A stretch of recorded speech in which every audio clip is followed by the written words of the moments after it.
శ్రీకాకుళం జిల్లా జగనన్న కాలనీలోని ఇంటి పునాదులను కూటమి నేతలు తొలగించారు. కోటబొమ్మాలి మండలం ఎలమంచిలి పంచాయతీలో ఈ ఘటన చోటు చేసుకుంది. ఎలమంచిలి పంచాయతీ మామిడిపేట గ్రామంలో జగనన్న కాలనీలోని వీరఘట్టపు రజని ఇంటి పునాదులను అధికారులు అడ్డుపెట్టుకుని కూటమి నేతలు తొలగించారు. వైఎస్ఆర్సీపీకి ఓటు వేశామనే కక్షతోనే తమ ఇంటి పునాదులు తొలగించారు అని బాధితురాలు వీరఘట్టపు రజని ఆవేదన వ్యక్తం చేశారు. బాధితులకు అండగా ఉంటాము అని వైఎస్ఆర్సీపీ నేత పేరాడ తిలక్ అభయమిచ్చారు.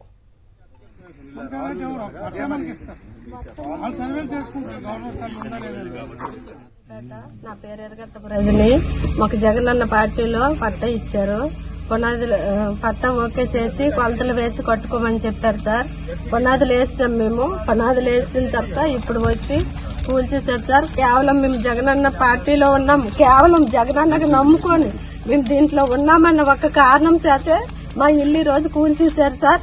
పునాదులు కాదు, ఎక్కడ ఏమి ఎడకుండా మొత్తం జేసీపీ తెచ్చి మాకు తెలియకుండానే కూల్చేసి వెళ్ళిపోయినారు సార్. రాత్రి మీద కూల్చంటారు సార్. ఉదయం మేము వచ్చి చూసేసరికి ఇంకేం మరి ఇక్కడ లేదు సార్. మొత్తం కూల్చేసి వెళ్ళిపోయినారు సార్.